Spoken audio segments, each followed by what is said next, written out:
AI especially can be the great equalizer because you don't have to hire 10 people to start the company. Yesterday, I told the whole team, I don't want to fire one person here and replace you with AI, but I need all of you to be twice as effective and efficient with AI because we're going to grow without hiring people. Now you're partnered with Tony Robbins. So I have to ask, being his partner especially, what's like some of the biggest things you've learned just from working with him so closely? I'm going to share something I've never shared before.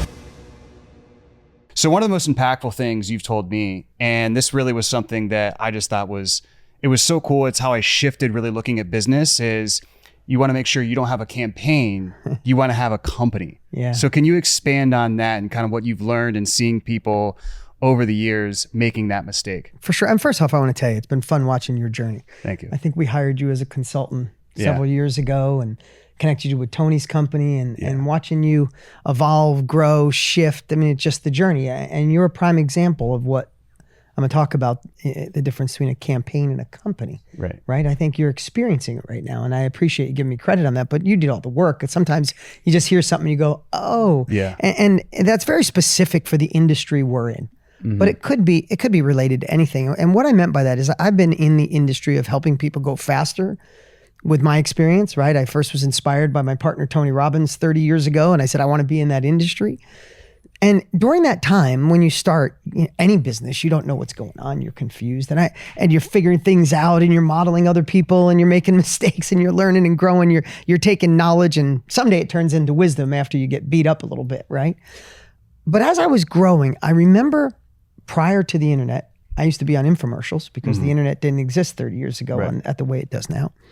And I remember somebody would model what I was doing. I remember getting really upset. Be like, they ripped everything off I'm doing. And then when you went online, people would steal your funnel exactly. Same words, same model, same everything. And somebody'd say, do you see that campaign is crushing? And I used to let it bug me. And then I realized there's a lot of people that understand marketing.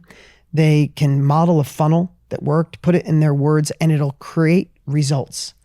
And they scale up really fast. And doing this for 30 years, I can look at them and say, they'll be gone in a year because they found a campaign that converted and brought in money, but they didn't maybe have the experience yet. I'm not knocking them. Maybe they didn't have the operations set up. They didn't have good enough fulfillment set up. They didn't care about the clients at the level they should. And the campaign grows up. They think they got a company. They really don't. When the campaign fatigues, they're gone. Yeah. So especially because I saw in you such a hard worker, I see how much you care about your clients and the effort and energy you put in. And I said, just make sure while your campaigns are doing well, that underneath you're studying how to be a leader, how to run operations, how to build a real company, because you're going to have ups and downs. You're going to have a campaign that kills it and you think you're the smartest person in the world. I crushed this. This is killing it. Winner, next level. And then 6 months later, you're like, I'm the dumbest human being alive. It's not converting. Why isn't it working? I can't afford to pay my team anymore. I hired too many people. I got too big of an office. My life is ruined, right? You get both. Yeah. And if you work as much on creating a company as you do a campaign, it can balance off. You're still going to go through the roller coaster, just not as dramatic. And how do you exactly do that? Because you've been doing this for 35 years. So you've had to create a company. What are the big shifts that have allowed you to have that longevity? Because I see so many people, even my clients, come in, scale, they come in at 50 grand a month, boom, they're 800 grand a month. But then like you said, they might be gone in 2 years. So what are kind of the key things that have kept you in the industry and in the game so long and have just made things just giving you such a good longevity? Really good question. It's not something I've thought about, so I don't have immediate, story that I could tell, the epiphany that hit me one day. It's time. Those things come when you realize that the roller coaster of it. Listen, working for someone else, if you're not happy with that, I'm glad that we have team members that love what they do, but working for someone else can be hell if you know you're meant to do something different. We know that. So that's got its own side. As an entrepreneur, did you ever see the memes where it's like, it's the roller coaster of, I got this. Don't worry, just what you're saying. Then I can't believe, right? I think the obsession is 3 things. And I'm just going to share this and then pick it apart any way you want. One is, and this is, a little bit about me. Sometimes I need to you got to pull me into tactical because I love being strategic on the top. The fact of the matter is, when you fundamentally care about your clients and their results, not just the conversions or dollar per lead, it shifts everything. Because when you care about conversions, when you build a sales company that has to figure out how to fulfill, one of the death sentences, and you and I can probably name a few, is great salespeople who sell like crazy, do well getting people to say yes. They close $10,000, $20,000, $50,000 sales. They're a sales organization that figures out how to fulfill and doesn't really put a lot of approach. I bet you and I could name 10 right now. Oh yeah. They sell like banshees, but their fulfillment, like 90% of their energy is on sales. 10% is on how they fulfill. So they don't get repeat clients. They don't generate love. They don't generate referrals, and people are unhappy. So one of them is go upstream and care for your clients more than everybody else. Over deliver. Whatever they expect, deliver more. As much money and time and effort you spend on marketing and sales, you need the opposite side of spending that much money on delivering capabilities and skills that get people results. So that's one of them. If you got any questions. Well, and the other thing I wanted to ask you about is you mentioned it. I was listening to a podcast from you on the way here, and you were mentioning that to get to, let's say, 8 figures or 30, 40 million a year, you're a very marketing and sales based person. Yep. But the big thing that helped you get to 100 million and beyond was really actually shifting to becoming a good leader and also putting good operators within the company. So like, speak on that, and what are some of the biggest shifts there? Yeah, so this isn't dogging sales. Like sales is the oxygen of every successful company in the world. You know, think of any company, if they don't have sales, they don't survive. But what happens is when you start getting the metrics and you start getting the numbers and you start getting the dollar per lead and your return on ad spend, your return on your investment starts going up, of course, your energy, your company, your hires, your focus is all going to go, damn, the fire is getting big. How do we fan it? And when that scale happens, if you don't have systems in place to manage the growth, to deliver in a systematic way, to support those people, it just happens all the time. And then you're playing catch up forever. Yeah. So it's really just, I mean, listen, we can go down the operations road, but I've been in this industry over 30 years. I've been self-employed since I was 17, 40 years. I would say I just became a better leader in the last 5 years. Really? What were the biggest shifts? And I think I was always, I think I was so good at sales, and fortunately, and you know me on this side, Yeah. I obsess on delivering value to clients. Right. So I sold good and I delivered a really good product. That was enough to do really well for a long time. But operationally, I covered my tracks and my mistakes because I could outsell. I covered my tracks and mistakes operationally because people knew I cared about them and delivered a good product. But a lot of times it had me involved in so many pieces because operationally, and maybe 10 years now, but operationally, I was a 6. Marketing, fulfillment, 10. Operational, 6 or 7.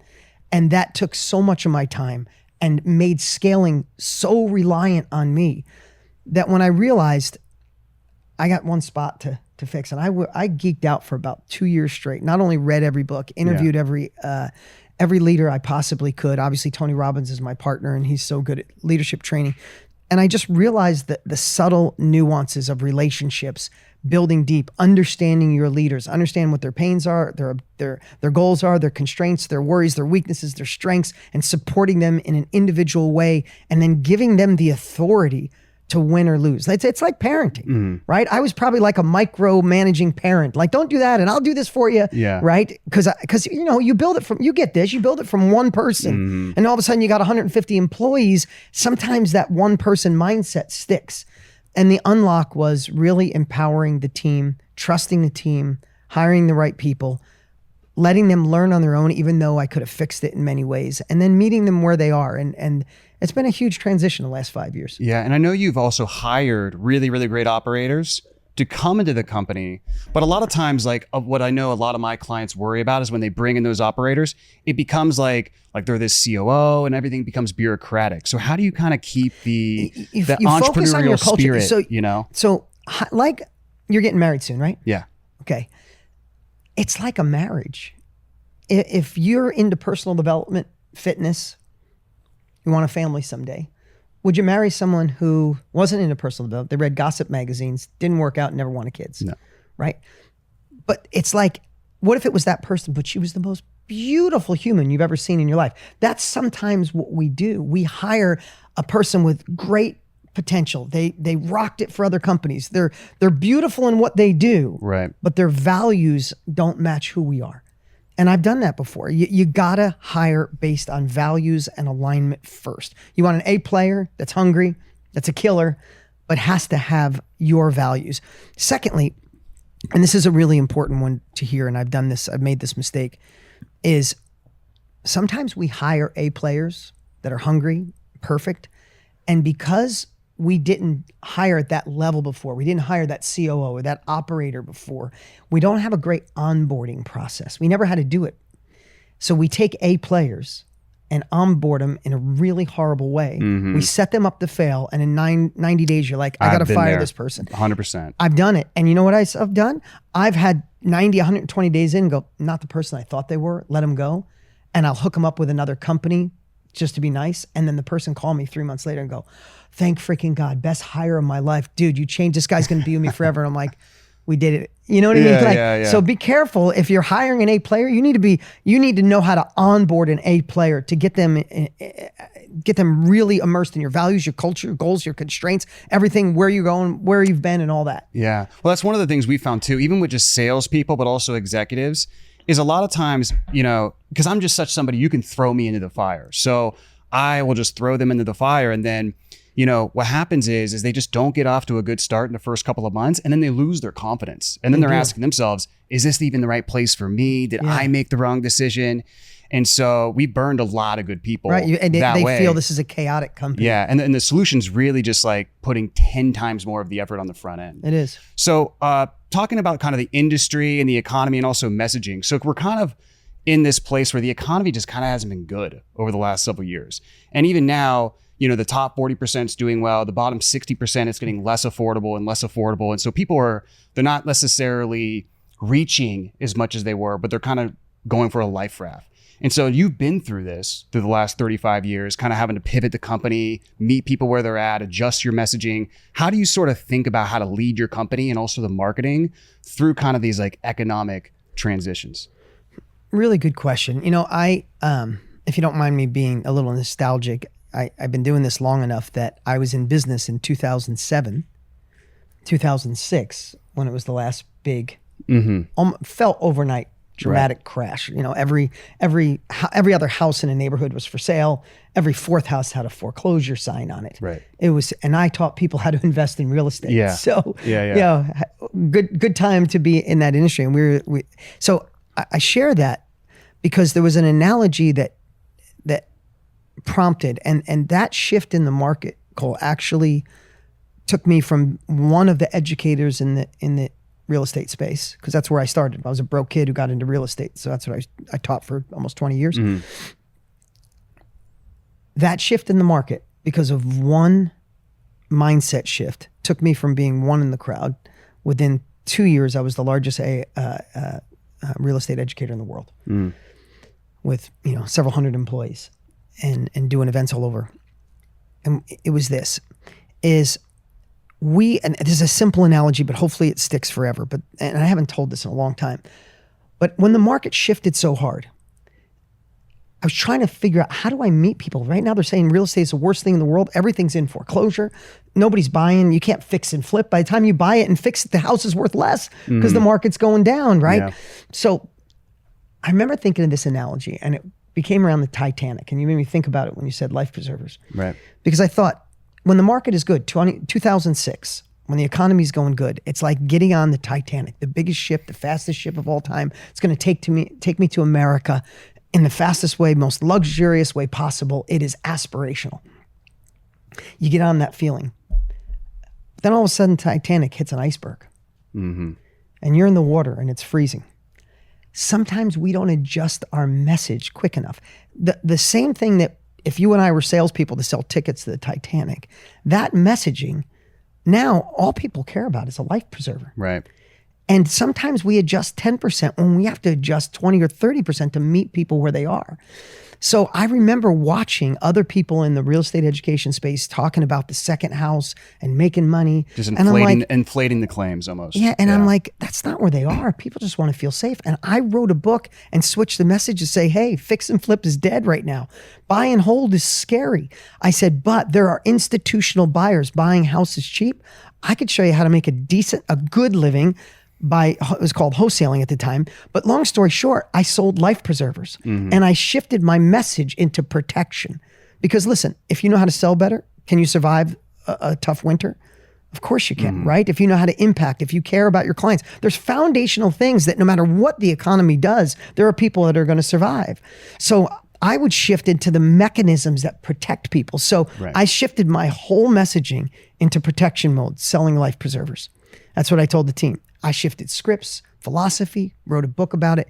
And we not only grew, everybody else went out of business and we became number one. Now, what I want to tell you is for a while though, if you have a life preserver and you're just feeling protected, how I evolved out of it is eventually that changes.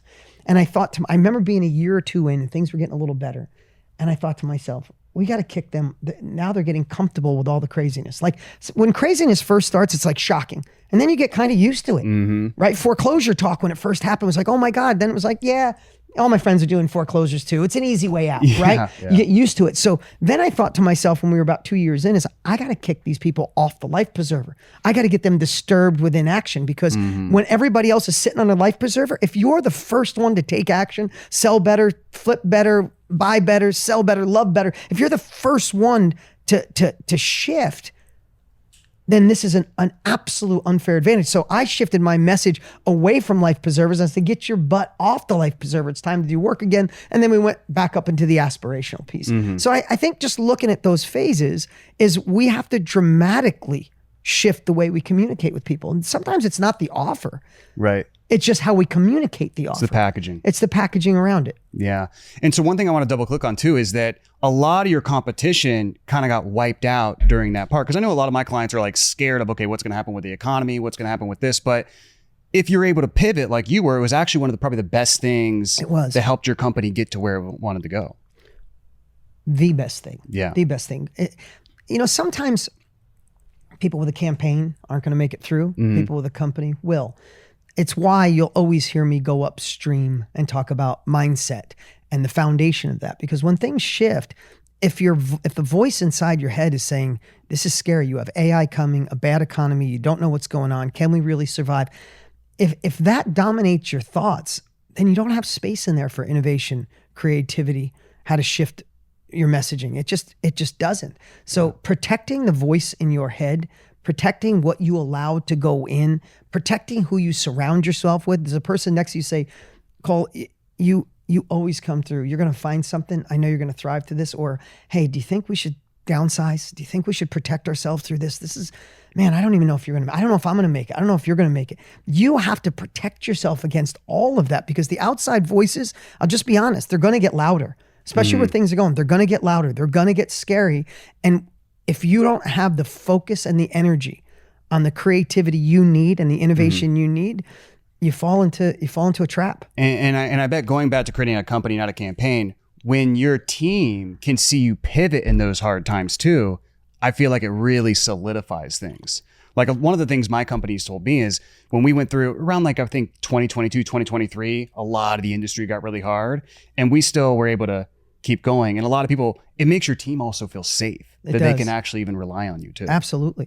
Literally, we had in this room here yesterday, we had a meeting with our 130 employees in the one company that we have, and we're making a massive pivot.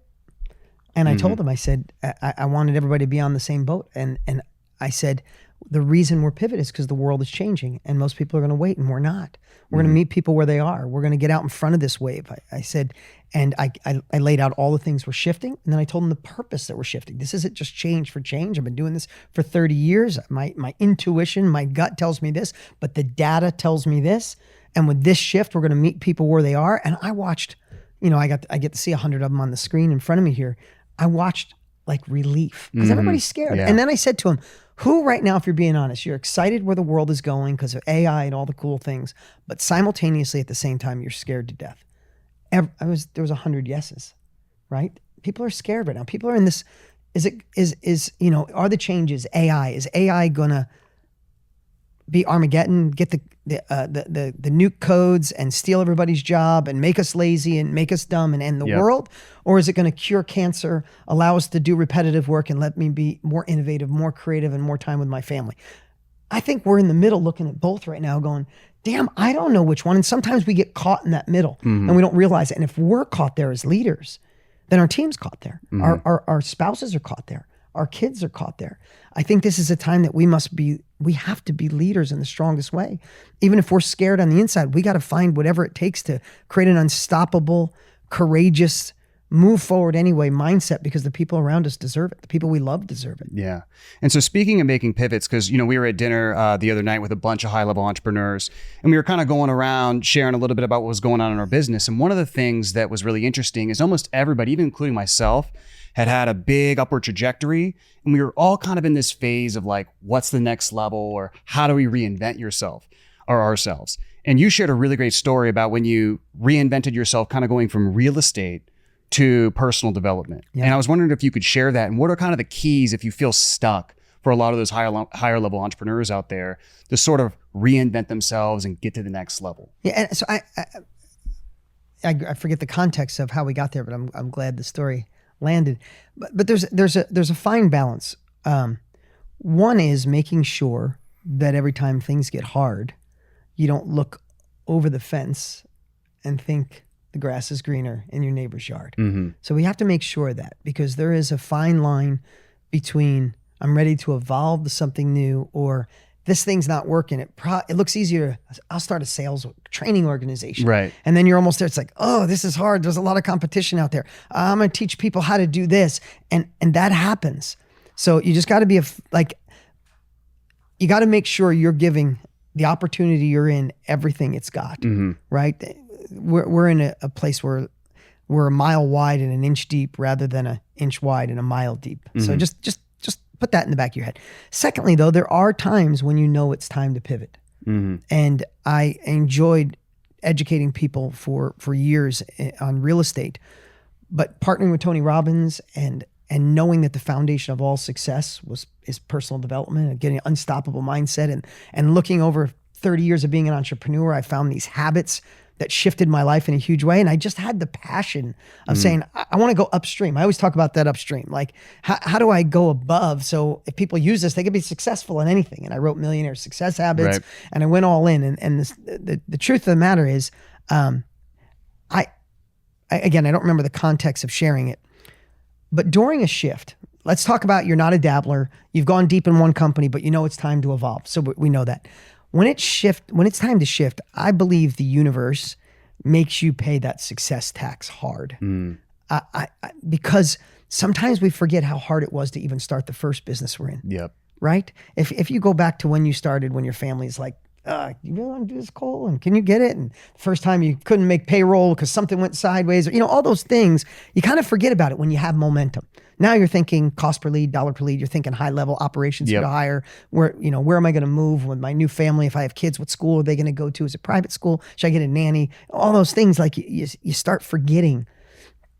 And I think that the universe, at least this is my crazy little metaphor, makes you pay your success tax in the transition to remind you that none of this is easy. All of it's worth it, but none of it's easy. So now you got to imagine, my real estate brand had done $1 billion in revenue, gross revenue in a 10-year period. And we were impacting lives all over the world. And now I'm like, I'm gonna take everything I know. I wrote Millionaire Success Habits. I'm gonna go upstream and show people that with the right foundation, they can be successful in anything. And I launched the book. It was like a ghost town.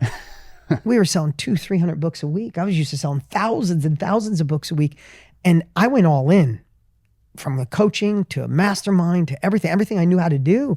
And it wasn't working. And we were 3 weeks in, 6 weeks in, 8 weeks in, 12 weeks in. And I got to say, for the first time in a long time, and if anybody, maybe just one person needs to hear this today, those voices that I thought were gone still live inside of you. Yeah. Hey man, nobody wants to learn personal development for you. Tony's the one who pushed me to do it. I'm like, Tony's the GOAT. Yeah. Why would I do this? I'm the real estate guy. Nobody wants to hear success habits from the real estate guy. Maybe I should write a real estate book. Maybe I should stick to my lane. who am I to think that I could do this, man? I love Wayne Dyer and Dale Carnegie and Earl Nightingale and all the, and that voice was getting so loud that it got so loud that I forgot to be creative. I forgot to be innovative. And I can't tell you what shifted it, Cole, but something snapped me out of it when I was about a week away. My team wanted to shut the campaign off. I was about a week away of saying they're all right. And something snapped in me and said, look at you feeling sorry for yourself. You haven't innovated. You hadn't created. I don't know if you remember when Millionaire Success Habits hit. You couldn't go anywhere without seeing that. We went from selling nothing, and I just locked in and read 1,000 messages.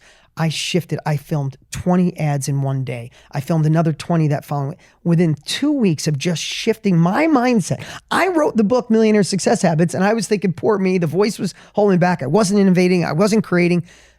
Within 2 weeks, we shifted it. We hit 2,000 books a week. The week later, we hit 5,000 books a week. A week later, we hit 8,000 books a week, and it turned into one of the biggest campaigns, and it shifted me in that direction. But I have to tell you, I was a millimeter away from quitting. And I feel like the universe was like, you got to see what it's like. And I think we just got to remember that we have to pay our success tax. Like, it's coming. But on the other side of that, most people aren't willing to pay it. And if you are, I think we got great opportunity. Yeah, and I actually know some people who are working for you at that time, and I think they probably saw that shift because one of the guys who's an ad agency owner now, he was saying that he's never seen anybody shoot as many ads as you were shooting for those campaigns, and he always uses that as an example to like get his clients on the creative wagon. Yeah. If you're looking for a mastermind to take your business to 10 million a year plus, then you want to check out our 8-figure border mastermind. So after doing 100 million in total cash collected for my own companies, I've created a mastermind where I really pull back the curtain and show you exactly how I've done it. So I not only share with you what's working for us across marketing, sales, fulfillment, operations, finance for all of our different companies. At the same time, you can network with some of the top people in the industry and also listen to world-class speakers like Patrick Bet-David, Dean Graziosi, Neil Patel, Tom Bailu, and many, many others. So if you're interested, check out the link in the description and get more info. And then the rest was history. Now you're partnered with Tony Robbins. So I have to ask, because Tony's obviously just Tony. Yeah, the right? GOAT. The GOAT. What's the big, just being his partner especially, what's like some of the biggest things you've learned business-wise, even personal, just from working with him so closely? So many good things, you know. So one of the biggest lessons I learned from him, and him and I, we talk almost every night. We leave voice memos for each other. So we communicate. Literally, he stays up till 5. I wake up at 4 a.m. So there's like an hour. So we joke we got the world covered for 24 hours, right? Nice. But we're always leaving voice memos for each other. And we've learned to speak each other's language so well that there was 2 words that he said to me that have lasted. And I think this is worthy of you hearing today. Maybe it's the most important part of this podcast. So when COVID hit, Tony's a live event guy. He's been doing live events for 40 years. COVID hits, shut down live events. And Tony and I are partners in several other companies. I mean, I just couldn't see this man who lives at this phase of his life, lives to impact others. He doesn't need to do another thing in his life for 4 more lifetimes, but he lives to impact others. So I was like, you got to go virtual. The studio you're in, we built a bigger one than this in Florida. So I'm convinced. He's like, no, I can't do virtual. So we're going back and forth. I convinced him to do virtual. We do a big virtual launch. Head towards 1 million people attend our first one that we do, and we fill up a virtual Unleash the Power Within. Right. First virtual one in history. It was the biggest one he'd ever done. We turned the company around. And Tony says to me, hey, now that we're a virtual company, brother, could you be CEO for a little while and help me spin the company? So he's my brother. So I'm like, of course. So you don't have to give me any title, but I'll go in and help convert it because COVID had everything shut down. Long story short, we do that. And it was the first time in my life, and maybe there's a couple lessons out of this. Like sometimes the hard path is the one you need to grow. So I've built companies since I was 17. So whether it's a good culture or not, you watching right now, whether you have 1 employee or 100, you build that culture based on who you are, what your beliefs are, all that kind of stuff. Tony introducing me to his company of 300 people as the new CEO, it's like adopting 300 children. They didn't see you. They didn't grow through it. They're Tony's culture. They're not me. Yeah.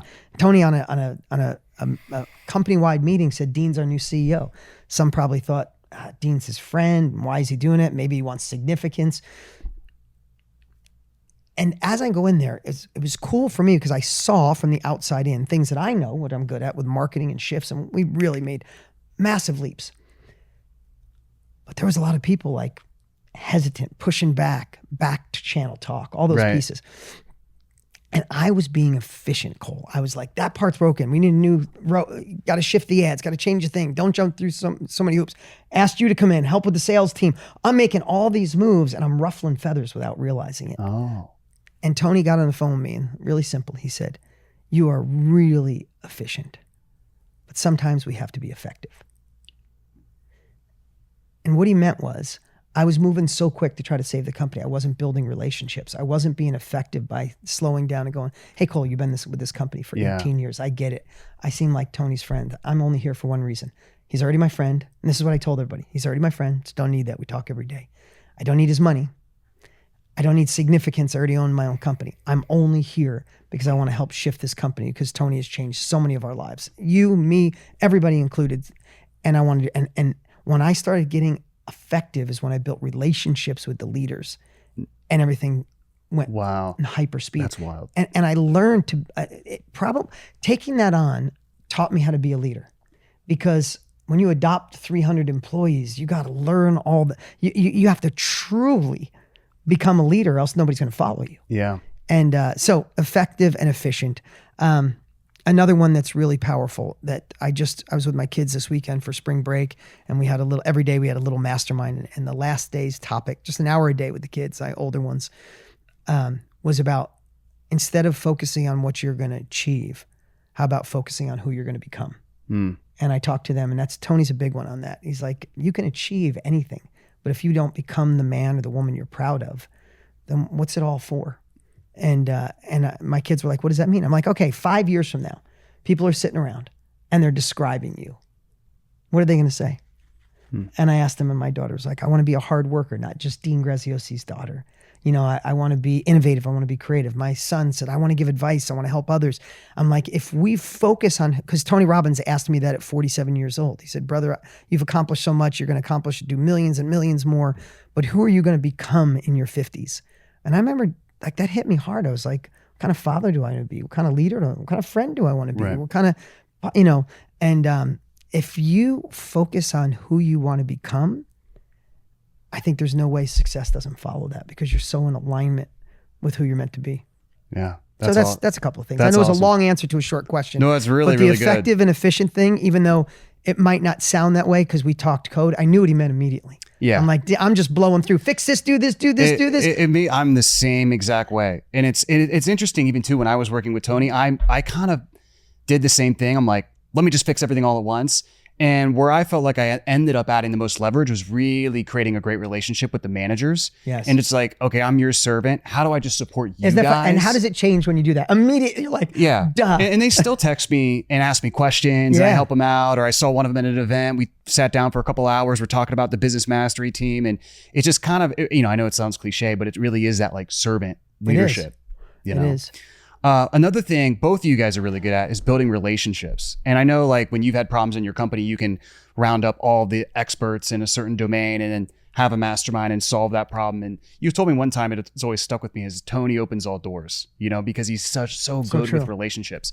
And I think our industry, we're so focused on the funnel or the ads or like the transaction that we don't necessarily embrace that as much. So what's really helped you do that and just build such long-lasting relationships in the industry that have really helped your company in the long term, if that makes sense? So I'm going to share something I've never shared before, because I don't want anybody to think it's a strategy.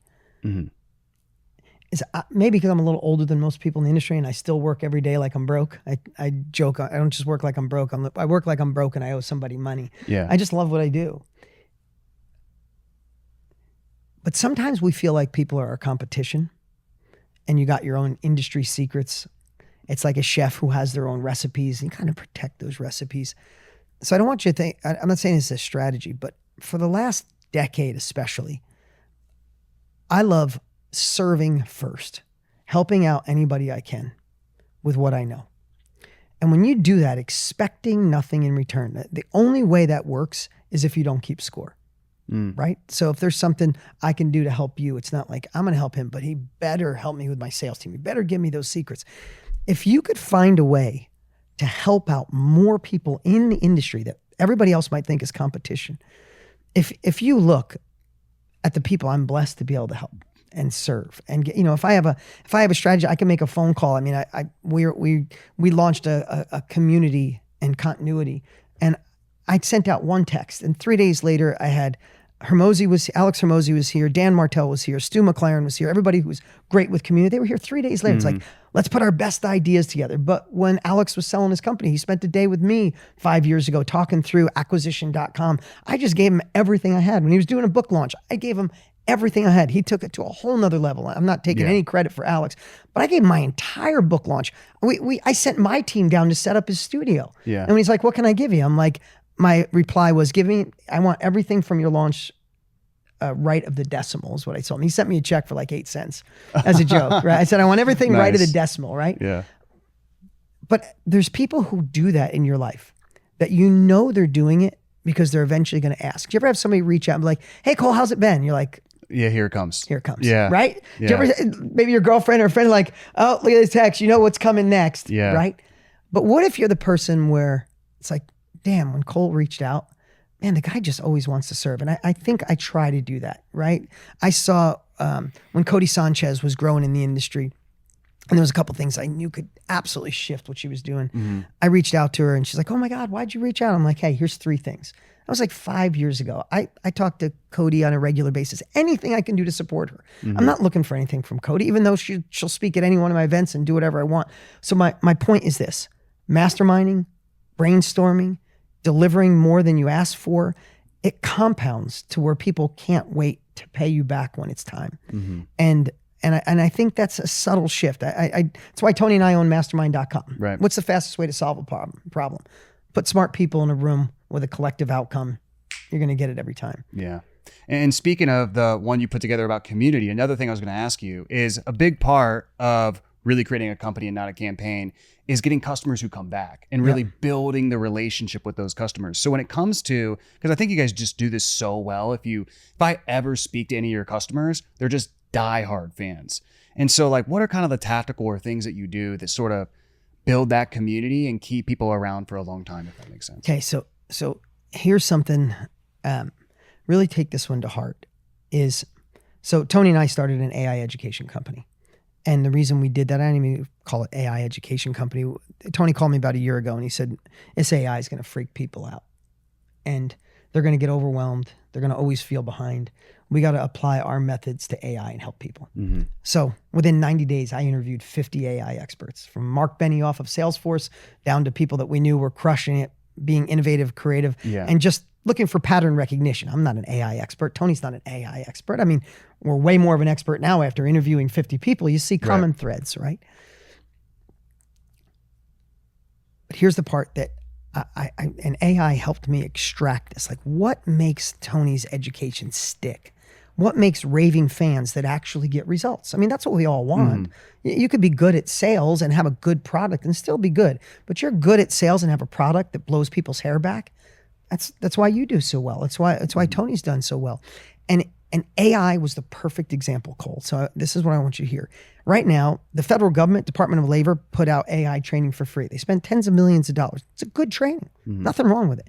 Anthropic, so many of them have AI education. AI could educate you, but it's missing the pieces that make it stick. And I went back and I used AI to help me. Like, what is the common thread that we get so many results, that we have so many people happy? We have raving fans that talk amazing about us everywhere. I want more of that.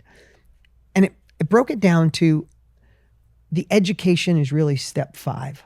And most people start with the education. Like, here's how to use Anthropic and Claude. And what are the parts before that? So a couple of things is one, and this wasn't a framework until now, because I kind of looked backwards of what we do, because some of it is just, you just evolve. Right. And you have, between the two of us, 78 years of doing this, or 77 years of doing this. One, everybody needs a purpose and a why they're going to do it. If you just say, learn AI because you're going to get left behind if you don't. That's pretty cool. Learn AI to be more efficient. That's pretty cool. Learn it because you need to. It's kind of cool. But if you say, I'm going to learn AI because I'm going to get back 15 hours a week, and 5 of that I'm going to use to grow my company, but 10 of that I'm going to be connected to my family. I'm going to be home for dinner. I don't know what it is. Yeah. But when we all have a purpose, like if you were a weight loss expert to help people get in the best shape of their life, do you think you could just start off day one counting macros and get results? Mm-mm. When you have to get in their head, like, why do you want to do it? Yeah. You want your kids to see a good example? You want to be here for your grandchildren? You want to be able to run up the stairs at 50 years old and feel good? Like, you need that. We all need a purpose for everything, and most people miss that, especially if you're an employee. Why the hell should I learn this thing? It's going to take my job anyway, right? Purpose. So number one, purpose, why they need to do it. Number two is you got to help people overcome fear. And whatever it is, fear of walking in the gym, fear of a cold call, fear of learning AI, or fear of AI itself that's going to run the world. So we got to find a way to embrace and overcome the fear in their head. Now, this doesn't have to be a long training, but it's got to be sewn into everything you do. Number three, which most people miss, is though we say we like change, no one does. Mm-hmm. Right? Change what somebody in your company's doing tomorrow. Just sort of say, hey, we want you to go. Freaked out for weeks. Yeah. Right? And why is he doing it? Is this my way out the door? Like, their brains go. So change is difficult.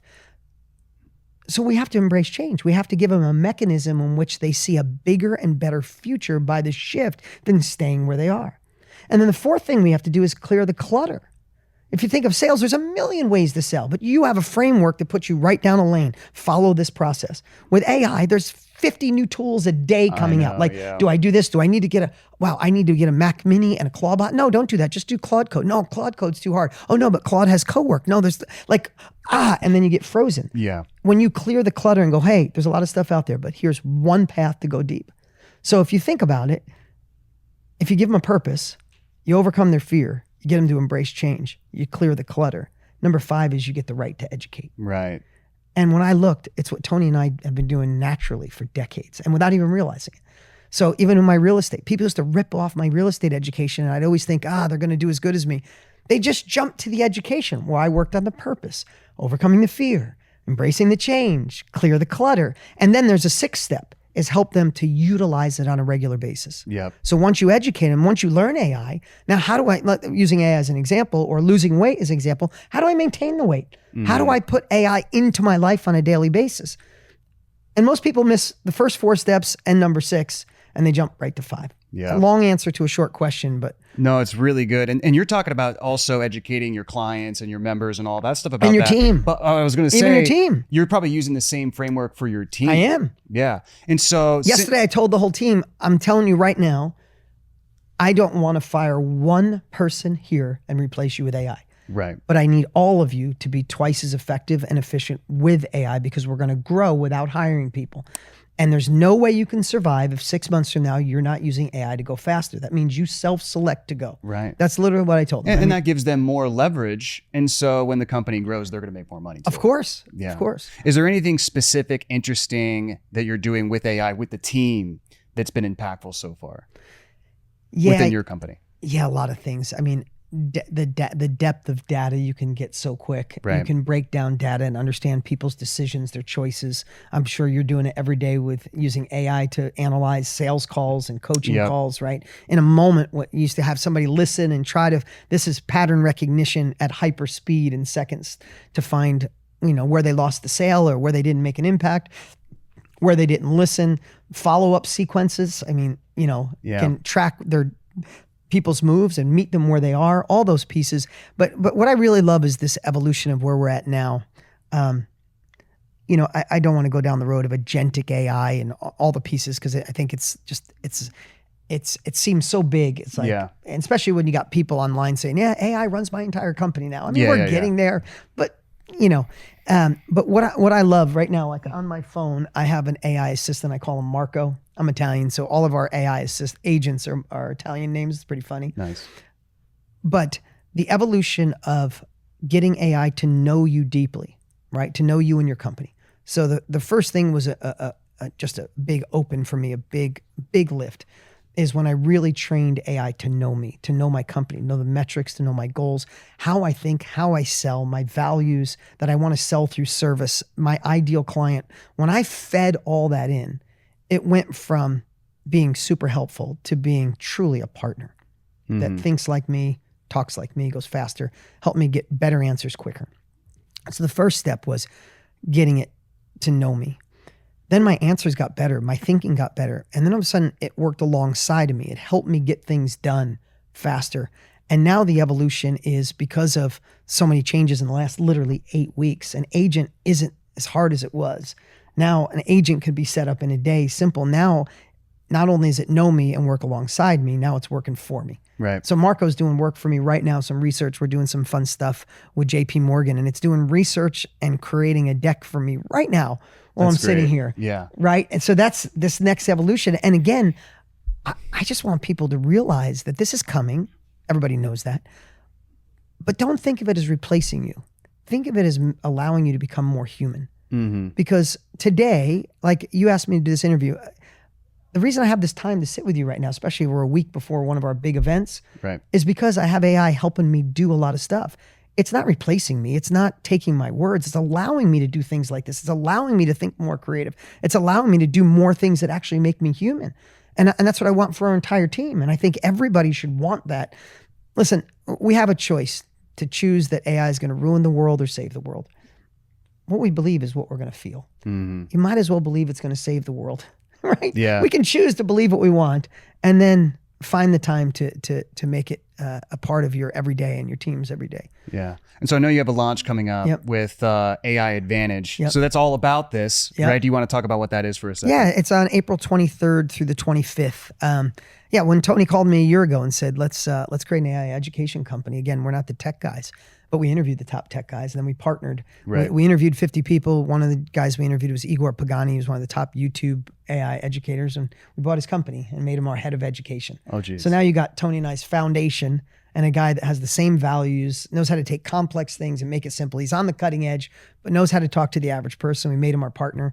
And we did our first event last November. And we had 638,000 people sign up for it, twice as many as we thought were going to sign up. And with all the changes in the last 6 months, we knew we had to do it again. So it's going to be amazing. Myself, Tony, Igor, and about 7 amazing experts that are going to just light it up for people. Cool. And it's free. Yeah. Free. Well, we'll have a link to that Great. in below the video. And again, thanks so much for your time. Appreciate anything you want to end off with. Now, just listen. So many times when life gets crazy, we think this is the hardest times. This is still the greatest time in history. Yeah.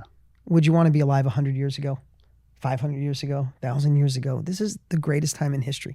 Yes, things are changing fast, faster than our brains could even imagine. But this is still an amazing time to embrace where the world is going. Whether you learn from Tony and I or someone else, figure this out. Opportunity, AI especially, can be the great equalizer because you don't have to hire 10 people to start the company. You don't have to hire a copywriter when AI can. There's so many things you can do faster and quicker now to start your own thing, to scale your own thing. So I would just say, look at this as the land of opportunity, the golden era. Whatever your friends believe, whatever the news says, just let that fade for a moment and focus on you and your family and take advantage of what's in front of us. If you enjoyed this podcast, you're also probably going to like this podcast I also did recently that you can check out by clicking the screen right here.